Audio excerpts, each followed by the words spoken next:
형님이 나타나면 전 어떻게 되는 건가요? 평생 어머니를 모셨는데 이제 와서 재산을 나눠야 한다는 겁니까? 재산이요? 전 그저 제 어머니를 만나고 싶었을 뿐이에요. 당신이 누린 50년을 전 혼자 버려진 채 살았거든요.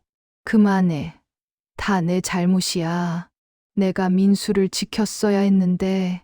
여러분, 혹시 가족 사이에 돈 이야기가 나오면서 관계가 틀어진 적 있으신가요? 형제끼리 부모 자식 간의 재산 때문에 다투는 일이요. 남의 이야기 같지만 실은 우리 주변에서 정말 흔하게 일어나는 일이죠. 특히 나이 드신 부모님을 모시는 자녀분들이라면 한 번쯤은 이런 고민을 해보셨을 거예요. 오늘 들려드릴 이야기는 70년 만에 재회한 모자의 이야기인데요. 감동적인 재회가 될 줄 알았는데 그 사이 50년을 함께 산 또 다른 아들이 있었던 거죠. 그리고 그 아들의 눈에 비친 형의 등장은 축복이 아닌 위협이었어요. 만약 여러분에게 갑자기 형제가 나타난다면 어떻게 하시겠어요? 반갑게 맞이할 수 있을까요? 아니면 불안함이 먼저 올까요? 부모님의 재산, 관심, 사랑을 나눠야 한다는 생각에 마음이 불편해지지는 않으실까요? 이건 비단 이 가족만의 문제가 아니에요. 부모님을 모시는 자녀분들, 형제 사이에서 고민하시는 분들이라면 누구나 공감하실 거예요. 재산 앞에서 가족이 어떻게 변하는지, 그리고 진짜 가족이 되기 위해서는 무엇이 필요한지, 오늘 이야기가 여러분께 작은 울림이 되기를 바라면서 시작해 볼게요. 서울 망원시장. 이곳은 오래된 재래시장인데요. 새벽 5시만 되면 어김없이 불이 켜지는 국밥집이 하나 있어요. 40년째 한 자리를 지켜온 영자 할매 국밥이죠. 간판도 별로 화려하지 않고 인테리어도 옛날 그대로인데 이곳의 국밥 맛은 단골 손님들 사이에서 소문이 자자한 곳이에요. 박영자 할머니는 올해 73인데요. 그 나이에도 여전히 매일 새벽 무쇠솥 앞에 서서 국밥을 끓이고 계세요. 사골을 끓이는 손놀림만큼은 젊은 사람 못지않은 게 평생을 이 일만 하셨으니 몸이 기억하는 거죠. 뽀얀 국물이 솥 안에서 보글보글 끓어오르는 모습을 보면서 할머니는 오늘도 국물간을 맞추고 계세요. 그 옆에서 둘째 아들 준호가 설거지를 하고 있어요. 이미 50살이 됐는데도 결혼을 못하고 여전히 어머니 곁을 지키고 있는 거예요. 아침 햇살이 국밥집 창문으로 들어오면서 두 모자의 모습을 비추고 있어요. 평화로운 아침 풍경이죠. 준호는 사실 사업도 여러 번 해봤어요. 치킨집도 해보고 카페도 해보고 분식집도 해봤는데 번번이 실패하고 말았죠. 사업 감각이 없었던 건지 운이 없었던 건지 알 수 없지만 결과는 똑같았어요. 빚만 남았죠. 지금은 어머니와 함께 이 국밥집을 운영하며 간신히 생계를 유지하고 있어요. 빚도 좀 있는데 5천만 원 정도 되는 거죠. 물론 어머니는 모르는 빚이에요. 말씀드릴 수가 없었던 거예요. 밤마다 빚 걱정에 잠을 설치지만 어머니 앞에서는 태어난 척하고 있어요. 이 국밥집 건물이 시가로 15억 정도 된다는 걸 알고 있거든요. 언젠가는 자기 것이 될 거라고 생각하면서 버티고 있는 거죠. 그날도 평범한 아침이었어요. 시장이 붐비기 시작하면서 손님들이 하나둘 들어오고 있었죠. 단골 손님들이 대부분이에요. 몇십 년째 이 국밥을 먹으러 오시는 분들이죠. 할매, 오늘도 국물 맛 끝내주네요. 그래야지 새벽부터 끓였는데. 평소와 다를 바 없는 아침이었어요. 그런데 오전 10시쯤 됐을 때 국밥집 앞에 낯선 남자가 나타난 거예요. 키가 크고 정장을 깔끔하게 차려입은 중년 남성이었어요. 시장 분위기와는 전혀 어울리지 않는 옷차림이었죠. 구두도 반짝반짝 윤이 나고 시계도 비싸 보이는 걸 차고 있었어요. 시장을 지나다니는 사람들이 다 쳐다볼 정도였죠. 가방도 명품 가방처럼 보였고 옷매무새도 정말 단정했어요. 남자는 국밥집 앞에 서서 깊게 숨을 들이마셨어요. 국밥 끓는 냄새가 콧 속으로 파고들자 그의 눈가가 붉어지는 거예요. 이상한 일이었어요. 처음 보는 냄새가 아닌데 왜 이렇게 그리운 건지 자기도 모르겠는 거죠. 가슴 한구석이 뜨거워지면서 눈물이 나려고 하는 거예요. 남자는 당황해서 주머니에서 손수건을 꺼내 눈가를 닦았어요. 자신도 모르게 흘러내리는 눈물을 닦으면서 고개를 저었죠. 주변 사람들이 볼까봐 재빨리 눈물을 닦고 심호흡을 한번 크게 하고는 천천히 국밥집 안으로 들어갔어요. 준호가 손님을 맞이했어요. 정장 차림의 남자를 보면서 살짝 긴장했죠. 혹시 빚쟁이가 찾아온 건 아닐까 하는 생각이 스쳤던 거예요. 자기가 진 빚 때문에 혹시 변호사나 채권 추심인이 온 건 아닐까 싶어서 가슴이 철렁했죠. 하지만 남자는 조용히 구석자리에 앉았고 준호는 안도의 한숨을 쉬었어요. 영자 할머니가 김이 모락모락 나는 국밥을 들고 나왔어요. 오늘도 국물이 잘 우러나서 하얀 국물이 정말 예뻤죠. 파도 듬뿍 올리고 고기도 푸짐하게 담았어요. 항상 손님들한테 푸짐하게 주는 게 할머니 스타일이거든요. 테이블에 국밥을 놓으려던 순간 할머니의 손이 멈춘 거예요. 남자의 이마에 있는 작은 흉터가 눈에 들어온 거죠. 그 흉터는요, 70년 전 어린 아들의 이마에 있던 바로 그 흉터였어요. 아이가 3살 때 넘어져서 생긴 상처였는데 당시에는 병원에 데려갈 돈이 없어서 그냥 약국에서 산 약만 발라줬던 기억이 있었죠. 그래서 흉터가 남았던 거예요. 초승달 모양으로 이마 오른쪽에 선명하게 남아있는 그 흉터를요. 할머니의 손이 떨리기 시작했어요. 국밥 그릇이 흔들렸죠. 국물이 살짝 넘칠 뻔했어요.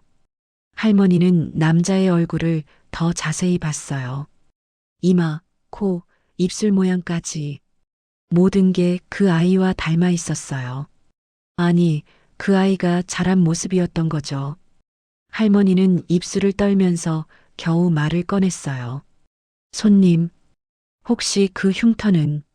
하지만 말을 끝까지 잇지 못한 채 할머니는 황급히 주방으로 돌아간 거예요. 국밥 그릇을 테이블에 놓고는 비틀거리며 주방으로 들어갔죠. 주방에 들어가자마자 벽에 손을 짚고 숨을 몰아쉬었어요. 가슴이 너무 빠르게 뛰어서 숨을 쉴 수가 없었던 거예요. 어머니, 괜찮으세요? 얼굴이 왜 이렇게 하얘요? 아니야, 괜찮아. 그냥 좀 어지러워서. 준호는 이상하다는 표정으로 어머니를 바라봤지만 무슨 일인지 알 수 없었어요. 그냥 정장 입은 잘 차려입은 중년 남자일 뿐이었죠. 특별해 보이는 건 없었던 거예요. 남자는 국밥을 한 숟가락 떠먹었어요. 뜨거운 국물이 입안으로 들어오는 순간 그의 몸이 굳어졌어요. 숟가락을 든 손이 떨렸죠. 이건 뭘까요? 처음 먹어보는 맛인데 너무나 익숙한 맛이었던 거예요. 어딘가에서 먹어본 것 같은데 기억이 나지 않았어요. 하지만 가슴 깊은 곳에서 무언가가 올라오는 느낌이었죠. 따뜻함이었어요. 누군가의 손길 같은, 누군가의 목소리 같은 그런 따뜻함이 국물과 함께 몸속으로 스며드는 것 같았어요. 남자는 눈을 감고 국밥을 천천히 먹었어요. 한 숟가락 한 숟가락 먹을 때마다 눈물이 나려고 했지만 참았어요. 사람들이 쳐다볼까봐 참았던 거죠. 국밥을 먹으면서 왜 눈물이 나는지 자기도 이해할 수 없었어요.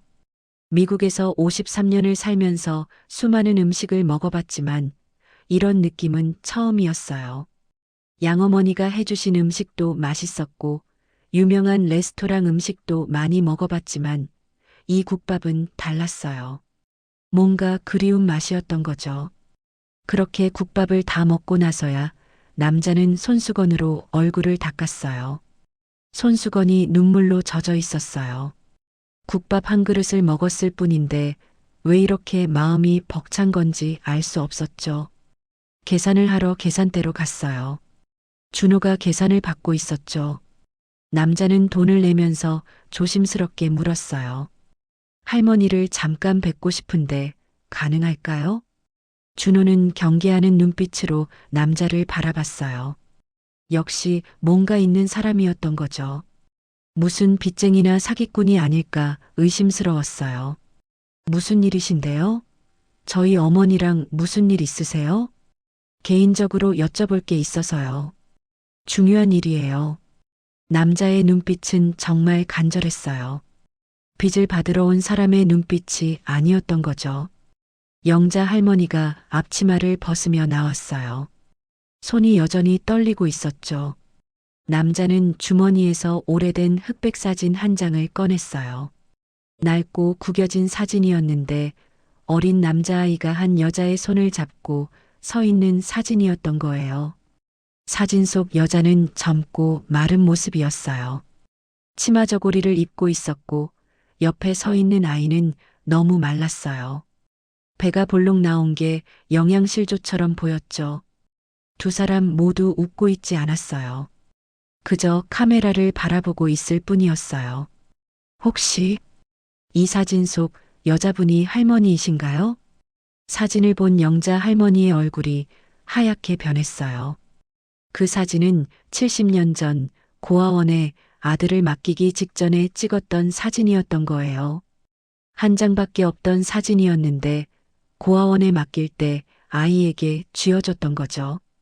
언젠가 엄마를 찾을 때 필요할 거야. 이 사진을 꼭 간직하고 있어. 그때 아이한테 했던 말이 생생하게 떠올랐어요. 손이 떨렸어요. 이게 어디서? 이 사진을 어떻게 가지고? 저는 박민수라고 해요. 미국 이름은 데이비드 박이고요. 70년 전에 이 근처 고아원에 맡겨졌던 아이였어요. 사진이 할머니 손에서 떨어졌어요. 바닥에 떨어진 사진을 보면서 할머니는 그대로 주저앉으려 했는데 데이비드가 재빨리 달려가서 할머니를 부축한 거예요. 준호도 놀라서 달려왔죠. 어머니, 어머니, 괜찮으세요? 민수야. 정말 내가 민수니? 우리 민수가 맞니? 할머니가 제 어머니이신가요? 정말 제 어머니이신가요? 70년 만에 재회였어요. 두 사람의 눈에서 동시에 눈물이 흘러내렸죠. 할머니는 아들의 얼굴을 두 손으로 감싸 안았어요. 주름진 손으로 아들의 얼굴을 쓰다듬으면서 계속 울고 있었죠.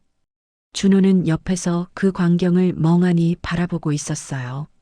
무슨 일이 일어나고 있는 건지 이해가 안 됐던 거죠. 형이라니, 갑자기 형이 나타났다니, 이게 대체 무슨 상황인지 머릿속이 하얗게 변했어요. 그날 저녁 국밥집 문을 일찍 닫았어요. 손님들한테 오늘은 일찍 문 닫는다고 양해를 구하고요. 세 사람은 테이블에 둘러앉았는데 긴 침묵이 흘렀어요. 준호는 믿을 수 없다는 표정으로 어머니와 저 남자를 번갈아 바라봤죠. 어머니, 대체 무슨 일이에요? 저 사람이 누구예요? 영자 할머니는 한참 동안 입을 열지 못했어요. 70년 동안 숨겨왔던 비밀이었으니까요. 어디서부터 말해야 할지, 어떻게 말해야 할지 도무지 감이 안 잡혔던 거예요. 하지만 이제는 말해야 할 때였어요. 더 이상 숨길 수 없었던 거죠. 준호야, 너한테 형이 있었어. 내 친형이야. 70년 전에 헤어진 형이었어. 준호는 귀를 의심했어요. 형이라니요. 평생 혼자인 줄 알았는데 갑자기 형이 생겼다는 게 말이 되나요? 아니, 생긴 게 아니라 원래 있었다는 거잖아요. 그걸 몰랐다는 게 더 이상했던 거죠. 할머니는 떨리는 목소리로 과거 이야기를 시작했어요. 1953년 전쟁이 끝난 직후의 이야기였죠. 남편은 전쟁터에서 돌아오지 못했어요. 전사 통지서 한 장만 날아왔죠. 26살의 젊은 여자가 혼자서 아이 셋을 키워야 했던 거예요. 5살짜리 큰애 민수, 3살짜리 둘째, 그리고 갓난아기 셋째까지요. 전쟁이 끝났다고는 하지만 먹을 게 없었어요. 하루에 죽 한 그릇도 제대로 못 먹었죠. 아이들이 울면서 배고프다고 할 때마다 할머니는 가슴이 찢어지는 것 같았대요. 배고파요, 엄마. 밥 주세요. 그 말을 들을 때마다 할머니는 아이들한테 미안해서 차라리 죽고 싶었대요. 하지만 죽을 수도 없었어요. 이 아이들을 두고 어떻게 죽을 수 있겠어요. 그래서 결정을 내렸어. 첫째만이라도 살려야겠다고. 고아원에 맡기면 밥은 먹일 수 있을 거라고 생각했던 거야. 할머니의 목소리는 점점 작아졌어요. 70년 전의 그날이 생생하게 떠올랐던 거죠. 딱 한 달만 맡기고 데리러 오려고 했어. 한 달만 버티면 내가 돈을 좀 모을 수 있을 것 같았거든. 시장에서 일자리를 구해서 돈을 벌면 다시 데리러 올 생각이었어. 일주일이 지났어요. 그 일주일 동안 세 사람은 각자 복잡한 시간을 보냈죠. 영자 할머니는 70년 만에 찾은 아들이 정말 민수가 맞는지 확인하고 싶으면서도 혹시 아니면 어쩌나 하는 두려움이 있었어요. 데이비드는 드디어 어머니를 찾았다는 기쁨과 동시에 왜 자신을 버렸는지에 대한 원망이 계속 마음속을 맴돌고 있었죠. 밤마다 호텔방에서 어머니를 만난 그 순간을 떠올렸어요. 기쁘면서도 슬프고 그리우면서도 화가 났던 거죠. 준호는 형이 정말로 나타나면 어떻게 되는 건지 불안해하면서 밤마다 계산기를 두드리고 있었어요. 국밥집 건물 씨가 어머니 예금 모든 걸 계산하면서 형이 나타나면 얼마나 손해인지 계산하고 있었던 거예요. DNA 검사 결과가 나왔어요. 병원에서 전화가 왔죠. 검사 결과 나왔습니다. 친자 확률 99.9%입니다. 확실한 친자 관계가 맞습니다. 결과지를 들고 있는 준호의 손이 떨렸어요. 이제 정말로 형이 생긴 거예요. 더 이상 혼자가 아니라는 게 기쁘기보다는 불안했던 거죠. 준호는 조용히 자기 방으로 들어가서 계산기를 꺼냈어요. 국밥집 건물 씨가 15억, 어머니 예금 3억, 합계 18억. 이제 둘로 나누면 각각 9억씩이에요. 9억이면 자기 빚 5천만 원 갚고도 8억 5천이 남는 거죠. 새로운 사업도 시작할 수 있어요. 하지만 준호의 마음은 전혀 편하지 않았어요. 형님이 아니었으면 18억을 다 받을 수 있었는데 9억이나 줄어든 거잖아요. 그동안 자기가 어머니를 모신 건 뭐가 되는 거죠? 50년 동안 곁을 지킨 게 아무 의미도 없는 거예요? 이기심이 자라나고 있었던 거예요. 50년 동안 어머니를 모셨다는 자부심보다 재산이 줄어든다는 생각이 더 컸던 거죠. 데이비드가 다시 국밥집을 찾았어요. 이번에는 정장이 아니라 편안한 셔츠와 청바지 차림이었어요. 조금 더 편안해 보였죠. 영자 할머니는 아들을 보자마자 달려가서 끌어안았어요. 민수야, 정말 내가 맞구나. DNA 검사 결과 봤어. 내 아들이 맞아. 데이비드도 어머니를 꽉 안았어요. 평생 안아보지 못했던 어머니의 품이었죠. 양어머니한테도 이렇게 안겨본 적이 없었어요. 항상 어딘가 거리감이 있었거든요. 백인 부모와 동양인 아들 사이에 보이지 않는 벽 같은 게 있었던 거예요. 하지만 지금은 달랐어요. 진짜 어머니였던 거예요. 세 사람은 다시 테이블에 둘러앉았어요. 이번에는 할머니가 국밥을 끓여서 세 그릇을 가져왔죠. 민수야, 내가 어렸을 때 좋아하던 국밥이야. 혹시 기억나니? 잘 모르겠어요. 하지만 이 맛이 왠지 정말 익숙해요. 처음 먹었을 때 눈물이 났던 이유를 이제 알 것 같아요. 데이비드가 자신의 이야기를 시작했어요. 5살 때 미국으로 입양됐다고 했어요. 양부모님은 정말 좋은 분들이었대요. 백인 부부였는데 자식이 없어서 한국에서 아이를 입양했던 거죠. 양부모님은 저를 정말 사랑해 주셨어요. 경제적으로도 부족함이 없었고 좋은 학교도 보내주셨어요. 하지만 데이비드는 잠시 말을 멈췄어요. 하지만 전 항상 다른 아이였어요. 학교에서 친구들은 다 금발에 파란 눈인데 저만 검은 머리에 검은 눈이었거든요. 데이비드 박이라는 이름 때문에 놀림도 받았어요. 아이들이 그러더라고요. 너는 진짜 미국 사람이 아니라고. 어디서 왔냐고. 저는 대답할 수가 없었어요. 한국에서 왔다는 것만 알 뿐, 어디서 태어났는지, 부모님이 누구인지 아무것도 몰랐으니까요. 준호는 그 이야기를 들으면서도 마음이 편하지 않았어요. 형이 불쌍하다는 생각보다 형이 미국에서 성공했다는 사실이 더 신경 쓰였던 거죠. 대학도 나오고 사업도 시작했어요. 부동산 개발업을 했는데 운이 좋았어요.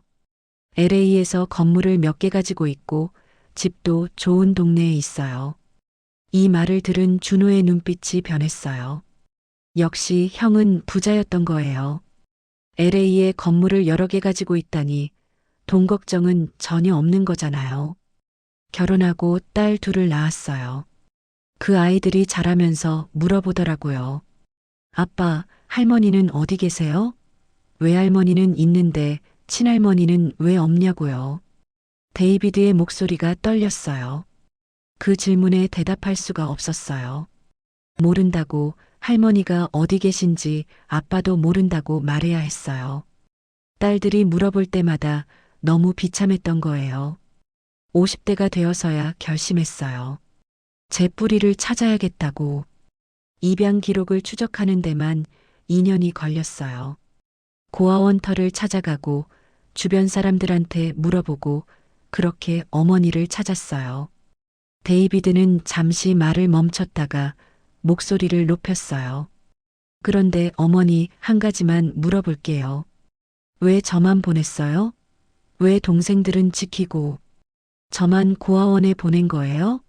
셋 다 배고팠을 텐데 왜 저만 보낸 거예요? 영자 할머니는 고개를 들지 못했어요.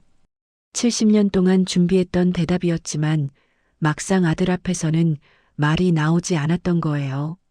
대답해 주세요, 어머니. 전 70년 동안 그게 궁금했어요. 제가 뭘 잘못한 거예요? 첫째라서 버려진 거예요? 아니면 제가 말을 안 들어서 그런 거예요? 버린 게 아니야. 절대 버린 게 아니었어. 그럼 뭐예요? 동생들은 데리고 있으면서 저만 고아원에 보낸 게 버린 게 아니면 뭐예요? 70년 동안 전 버림받은 아이로 살았어요. 데이비드의 목소리에는 70년 동안 쌓인 원망이 담겨 있었어요. 그 순간 준호가 끼어들었어요. 더 이상 참을 수가 없었던 거죠. 형님, 어머니를 너무 몰아세우시는 거 아니에요? 어머니가 얼마나 힘드셨을지 생각해 보셨어요? 당신은 상관없는 일이니까 조용히 계세요. 이건 저와 어머니 사이의 일이에요. 상관없다니요? 전 어머니 아들이에요. 50년 동안 어머니 곁을 지킨 아들이라고요. 그래요. 당신은 어머니 곁에 있었잖아요. 전 70년 동안 혼자였어요. 그 차이를 아세요? 어머니 목소리 한 번 듣지 못하고 어머니 손 한 번 잡아보지 못하고 살았어요. 70년 동안 미국에서 잘 사셨잖아요. 양부모님 밑에서 사랑받고 경제적으로도 풍족하게 자랐다면서요. LA에 건물도 있고 좋은 집에서 사신다면서요. 데이비드는 준호를 똑바로 바라봤어요. 그 눈빛에는 차가움이 담겨 있었죠. 그게 중요해요? 돈이 있으면 뿌리가 없어도 괜찮다는 거예요? 가족이 없어도 괜찮다는 거예요? 전 그런 뜻으로 한 게 아니에요. 다만 뭐예요? 제가 미국에서 잘 살았으니까 어머니를 찾으면 안 된다는 거예요? 아니면 재산 때문에 찾아온 거라고 생각하시는 거예요? 준호는 입을 다물었어요. 사실 재산 생각을 안 한 건 아니었거든요. 형이 나타나면 재산을 나눠야 한다는 생각이 계속 머릿속을 맴돌고 있었으니까요. 두 형제 사이에 긴장감이 흘렀어요. 영자 할머니는 두 아들 사이에서 괴로워하고 있었죠. 그만해, 제발 그만해. 다 엄마 잘못이야. 엄마가 죄인이야. 며칠 후 영자 할머니는 과로로 쓰러져서 병원에 입원했어요. 의사는 나이도 있고 스트레스를 많이 받아서 그렇다고 하면서 당분간 푹 쉬어야 한다고 말했죠. 할머니가 태어난 후 어느 날 밤에 준호는 형을 따로 불렀어요. 더 이상 참을 수가 없었던 거죠. 이 문제를 명확하게 짚고 넘어가야 할 것 같았어요. 형님, 밤늦게 죄송한데요. 할 말이 있어서요. 말씀하세요. 뭔가요? 두 사람은 국밥집 2층 거실에 마주 앉았어요. 창밖으로는 시장의 불빛이 보였고 멀리서 차 지나가는 소리가 들렸죠. 솔직하게 말씀드릴게요. 형님이 나타나시면서 저는 정말 불안해요. 밤마다 잠을 못 자고 있어요. 무엇이 불안하세요? 재산 말이에요. 이 국밥집 건물이랑 어머니 예금 다 합치면 18억 정도 돼요. 형님이 나타나시면 당연히 나눠야 하는 거 아니에요? 법적으로 형님도 상속권이 있잖아요. 데이비드는 한참을 준호를 바라봤어요. 그 눈빛에는 실망이 담겨 있었죠. 그게 걱정이셨어요? 제가 여기 재산 때문에 온 거라고 생각하세요? 당연하지 않아요? 전 평생 어머니랑 함께 이 국밥집을 지켜왔어요. 결혼도 포기하고 제 인생도 포기하고 어머니만 모시고 살았다고요. 친구들은 다 결혼해서 애들도 낳고 잘 사는데 저는 여기서 하루 종일 설거지하고 청소하고 그렇게 살았어요. 준호의 목소리에는 절박함이 묻어났어요. 전 빚도 있어요. 5천만 원이나 돼요. 사업 실패하고 진 빚인데 어머니한테 말도 못하고 있어요. 형님은 미국에서 사업도 하시고 집도 있고 건물도 있잖아요. 저는 이 국밥집밖에 없다고요. 이게 제 전부예요. 제가 재산을 원한다고 생각하세요? 아니면 뭐 때문에 오신 거예요? 70년 만에 갑자기 나타나신 이유가 뭐예요? 어머니 보고 싶으셨다면서요? 그럼 보셨으니까 이제 미국으로 돌아가시면 안 돼요? 데이비드는 깊은 한숨을 쉬었어요. 그리고 주머니에서 수표책을 꺼냈죠. 동생, 전 재산이 필요 없어요. 그냥 어머니를 만나고 싶었을 뿐이에요. 하지만 당신이 그렇게 불안해하시니까 이렇게 하죠. 데이비드는 수표에 금액을 적기 시작했어요. 10억이라는 숫자를 적고 사인을 했죠. 이거 가지세요. 제 몫이에요. 상속받을 제 몫을 미리 드리는 거예요. 이걸로 빚도 갚으시고 새로운 사업도 시작하세요. 준호는 떨리는 손으로 수표를 받았어요. 10억 원이었어요. 처음 보는 금액이었죠. 이 돈이면 빚도 갚고 새로운 가게도 차리고 결혼도 할 수 있을 것 같았어요. 하지만 동시에 가슴 한구석이 답답했어요. 왜 그런지 모르겠는데 기쁘기보다는 씁쓸했던 거예요. 형님은 역시 다르시네요. 돈으로 다 해결하시네요. 10억이면 동생 입 막는 건 충분하다고 생각하시는 거죠? 그게 무슨 말이에요? 형님은 평생 미국에서 사셨으니까 모르실 거예요. 돈으로 모든 걸 해결할 수 있다고 생각하시는 거잖아요. 그런데 전 달라요. 전 50년 동안 어머니를 모셨어요. 그게 돈으로 계산되는 거예요? 준호는 수표를 테이블 위에 내던졌어요. 전 형님 돈 필요 없어요. 그냥 형님이 여기 안 나타나셨으면 좋겠어요. 형님이 나타나기 전이 더 좋았어요. 어머니도 더 건강하셨고 저도 편했어요. 그 순간 문이 열리면서 영자 할머니가 들어온 거예요. 할머니는 잠을 자고 계신 줄 알았는데 문틈으로 두 아들의 대화를 다 들었던 거예요. 뭐 하는 거니, 너희들? 한밤중에 여기서 돈 이야기를 하고 있었어? 할머니의 목소리는 떨렸어요. 실망과 분노와 슬픔이 모두 섞여 있었죠. 준호야, 내가 지금 무슨 말을 하는 거니? 내 형한테 재산 이야기를 하니? 돈 이야기를 하니? 내가 아직 살아있는데? 어머니, 그게 아니라. 아니긴 뭐가 아니야. 다 들었어. 내가 형한테 뭐라고 했는지 다 들었다고. 할머니는 테이블 위에 있던 수표를 집어들었어요. 10억이라는 금액을 보고는 손이 떨렸죠. 준호야, 넌 지금까지 뭐 하며 산 거니? 엄마는 널 키우려고 민수를 보냈어. 내가 굶지 않게, 내가 살 수 있게 말이야. 그런데 넌 지금 그 형한테 돈을 받으라고 해? 어머니, 오해예요. 전 그런 뜻으로. 오해가 아니야. 내가 한 말 다 들었어. 형님이 안 나타나셨으면 좋겠다고 했지? 50년 동안 어머니를 모신 게 돈으로 계산되냐고 했지? 할머니는 수표를 찍기 시작했어요. 한 번, 두 번, 세 번. 10억짜리 수표가 산산조각 나면서 바닥에 흩어졌죠. 그만해. 다 그만하라고. 나 때문에 너희가 이러는 거잖아. 다 내 잘못이야. 내가 민수를 지켰어야 했어. 내가 더 억척스럽게 버텼어야 했어. 그럼 이런 일이 없었을 텐데. 할머니는 그대로 쓰러졌어요. 두 아들이 급하게 달려들었지만 할머니는 의식을 잃고 있었죠. 119를 불렀고 할머니는 응급실로 실려갔어요. 이번엔 중환자실이었어요.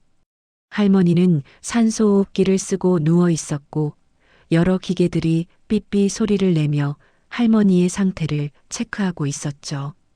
의사는 심각한 표정으로 말했어요.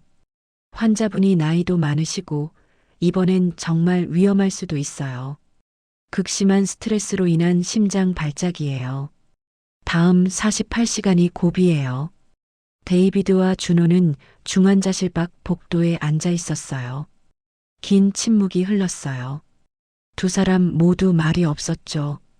그저 바닥만 바라보고 있었어요. 중환자실 불빛만 희미하게 복도를 비추고 있었죠. 밤이 깊어갔어요. 병원은 조용했어요. 가끔 간호사들이 지나가는 소리, 다른 환자 보호자들의 한숨 소리만 들렸죠. 한참 후에 준호가 먼저 입을 열었어요. 목소리가 떨리고 있었죠. 형님, 정말 죄송해요. 제가 너무 이기적이었어요. 데이비드는 대답하지 않았어요. 그저 창밖을 바라보고 있었죠. 창밖으로는 서울의 야경이 보였어요. 제가 너무 돈만 생각했어요. 형님이 얼마나 힘드셨을지는 전혀 생각하지 못했어요. 70년 동안 어머니를 그리워하셨을 텐데 그 마음을 이해하지 못했어요.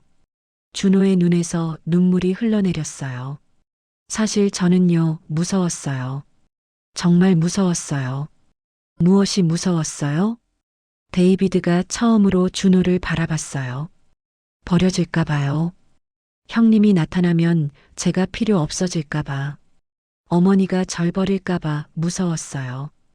어머니가 형님만 사랑하고 저는 잊어버리실까 봐. 동생, 전 평생 어머니 곁에만 있었어요. 결혼도 안 하고 사업도 실패하고 국밥집밖에 없었어요. 그게 제 전부였다고요. 친구들은 다 잘 사는데 저는 50살이 돼서도 어머니한테 빌부터 사는 한심한 인간이에요. 준호는 얼굴을 손으로 감쌌어요. 그런데 형님이 나타나니까 제가 너무 초라해 보였어요. 형님은 미국에서 성공하셨잖아요. 사업도 하시고 가정도 있으시고 돈도 많으시고 저랑 비교가 됐어요. 전 뭘 한 거지? 50년을 살았는데 남은 게 뭐지? 빚뿐이잖아요. 데이비드는 한참을 준호를 바라봤어요. 그리고 조용히 말했죠. 동생, 전 당신이 정말 부러웠어요. 정말로요. 준호는 고개를 들어서 형을 바라봤어요. 믿을 수 없다는 표정이었죠. 당신은 50년을 어머니랑 함께 사셨잖아요. 어머니가 만든 밥을 먹고 어머니 목소리를 매일 들으면서 살았잖아요. 어머니 손을 잡아보고 어머니한테 응석도 부려보고 그렇게 살았잖아요. 전 그게 너무 부러웠어요. 형님, 전 미국에서 아무리 성공해도 항상 공허했어요. 제 뿌리가 어딘지 모르니까요. 거울을 볼 때마다 낯설었어요. 이 얼굴이 누구를 닮은 건지, 이 코는 누구 코인지, 이 눈은 누구 눈인지 아무것도 몰랐으니까요. 데이비드의 목소리도 떨렸어요. 명절 때마다 양부모님 산소에 갔어요. 하지만 항상 생각했죠. 내 친부모는 어디 계실까? 나를 낳아주신 분은 누구실까? 제사는 누가 지낼까? 내가 죽으면 누가 내 제사를 지낼까? 형님, 돈으로 해결하려고 한 건요. 그게 제가 아는 유일한 방법이었으니까요. 미국에서 평생을 그렇게 살았어요. 문제가 생기면 돈으로 해결하고 마음이 아프면 돈을 쓰고 가족이 뭔지 몰랐어요. 어떻게 가족한테 마음을 표현하는지 배운 적이 없었으니까요. 준호는 형을 꼭 껴안았어요. 두 형제는 병실 밖 복도에서 한참을 껴안고 있었죠. 50년의 세월, 70년의 그리움, 모든 게 그 포옹 속에 담겨 있었어요. 그때 중환자실 문이 열렸어요. 간호사가 나왔죠. 보호자분들, 환자분이 깨어나셨어요. 위기를 넘기신 것 같아요. 두 형제는 급하게 중환자실로 들어갔어요.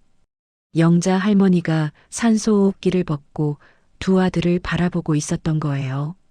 할머니의 눈에는 눈물이 가득했어요. 어머니, 두 아들이 동시에 외쳤어요. 할머니는 떨리는 손을 들어서 두 아들을 부르고 있었죠. 내 아들들, 미안하다. 정말 미안해. 다 엄마 잘못이야. 아니에요, 어머니. 저희가 잘못했어요. 데이비드와 준호가 동시에 말했어요. 두 사람은 할머니 양옆에 무릎을 꿇고 앉았어요. 할머니는 두 아들의 손을 각각 잡았어요. 주름진 손이었지만 따뜻했어요. 민수야, 너를 보낸 게 아니야. 정말로 버린 게 아니었어. 살리려고 했던 거야.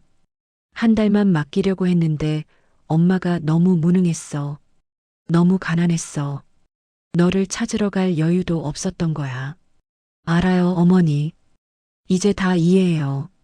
어머니가 얼마나 힘드셨을지, 얼마나 괴로우셨을지 이제는 알아요. 준호야, 넌 짐이 아니야. 절대 짐이 아니야. 내 소중한 아들이야. 내가 있어서 엄마가 50년을 버틸 수 있었어. 내가 곁에 있어서 엄마가 살 수 있었어. 그걸 꼭 알아줘. 어머니, 죄송해요. 제가 너무 이기적이었어요. 제가 너무 어리석었어요. 너희 둘 다 내 아들이야. 둘 다 정말 소중해. 둘 다 엄마한테는 세상에서 제일 소중한 아들들이야. 제발 싸우지 마. 엄마 소원은 너희가 형제로 잘 지내는 거야. 서로 아끼고 서로 도와주고 그렇게 살아줘. 새 모자는 병실에서 처음으로 진짜 포옹을 했어요. 70년 만에 다시 만난 가족이었고 50년 동안 쌓인 오해가 풀린 순간이었죠. 6개월이 흘렀어요. 계절이 바뀌어서 봄이 왔어요. 망원시장 영자 할매 국밥은 새롭게 단장했어요. 간판은 그대로지만 내부는 깨끗하게 정리됐어요. 벽도 새로 칠하고 테이블도 새 걸로 바꿨죠. 하지만 무쇠솥은 그대로예요. 40년 동안 사용한 그 솥으로 여전히 국밥을 끓이고 있어요. 영자 할머니는 여전히 주방에서 국물을 끓여요. 하지만 이제는 혼자가 아니에요. 준호가 옆에서 돕고 있고 그 옆에서 데이비드도 앞치마를 두르고 일을 배우고 있어요. 어머니, 이렇게 하는 거 맞아요? 팔을 이 정도로 썰면 돼요? 데이비드가 서툰 손놀림으로 파를 썰고 있어요.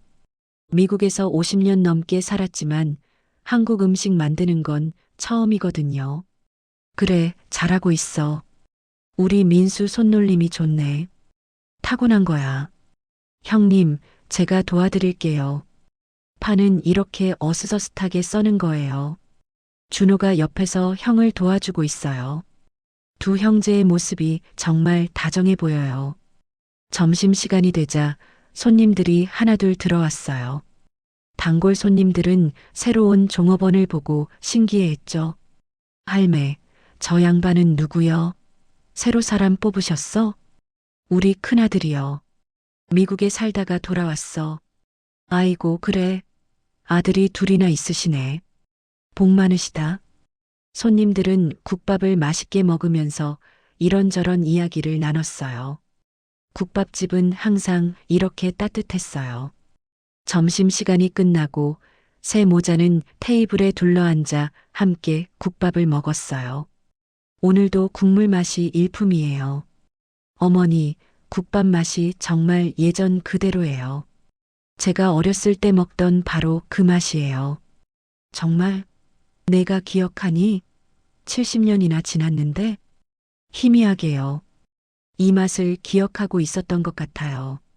그래서 처음 왔을 때 눈물이 났나 봐요. 몸이 기억하고 있었던 거죠. 준호가 말했어요. 형님, 다음 주에는 조카들도 데리고 오세요. 애들 보고 싶어요. 사진으로만 봤는데 실제로 보고 싶다고요. 그럴게요. 딸들이 할머니 보고 싶다고 난리예요. 한국 음식도 배우고 싶대요. 특히 이 국밥 만드는 법을 배워가고 싶대요. 증손녀들. 빨리 보고 싶구나. 예쁜 아이들이겠지? 할머니의 얼굴에는 행복한 미소가 가득했어요. 창밖으로 따뜻한 봄 햇살이 들어왔어요. 벚꽃이 피기 시작했고 시장에도 봄 기운이 가득했어요. 형님, 저 이제야 알았어요. 뭐요? 가족이 뭔지요. 함께 산 시간이 중요한 게 아니라 서로를 향한 마음이 중요한 거더라고요. 맞아요. 전도 이제야 배우고 있어요. 가족이 되는 법을요. 너희 둘 다 고마워. 엄마한테 다시 가족을 만들어줘서. 세 사람은 서로를 바라보며 웃었어요. 70년 만에 다시 만난 가족이었지만 이제는 진짜 가족이 된 거예요. 저녁이 되자 데이비드는 호텔로 돌아갈 준비를 했어요. 다음 주에 미국으로 돌아가야 하거든요. 어머니, 다음 달에 또 올게요. 이제는 매달 올 거예요. 그래, 자주 와. 엄마가 기다릴게. 형님, 공항까지 제가 모셔다 드릴게요. 고마워요, 준호. 두 형제는 악수를 나눴어요. 그 악수 속에는 50년의 화해와 70년의 그리움이 담겨 있었죠. 그로부터 1년이 더 지났어요. 망원시장 영자 할매 국밥은 여전히 장사를 하고 있어요. 하지만 이제는 가족이 함께 운영하는 가게가 됐죠. 데이비드는 매달 한국에 와요. 일주일씩 머물면서 어머니를 돕고 동생과 함께 시간을 보내요. 딸들도 방학 때마다 한국에 와서 할머니를 만나고 국밥 만드는 법을 배워요. 준호는 빚을 다 갚았어요. 형이 도와준 게 아니라 국밥집 장사가 잘 돼서 스스로 갚았죠. 그리고 요즘은 소개팅도 나가요. 늦었지만 새로운 시작을 하려고 해요. 어느 일요일 오후 새 모자는 한강공원에 나왔어요. 돗자리를 깔고 앉아서 도시락을 먹고 있어요. 할머니가 직접 만든 김밥과 국밥이에요. 어머니, 이거 정말 맛있어요. 그래, 많이 먹어. 우리 아들들. 벚꽃이 바람에 날리면서 세 사람 주위로 떨어져요. 아름다운 봄날이에요.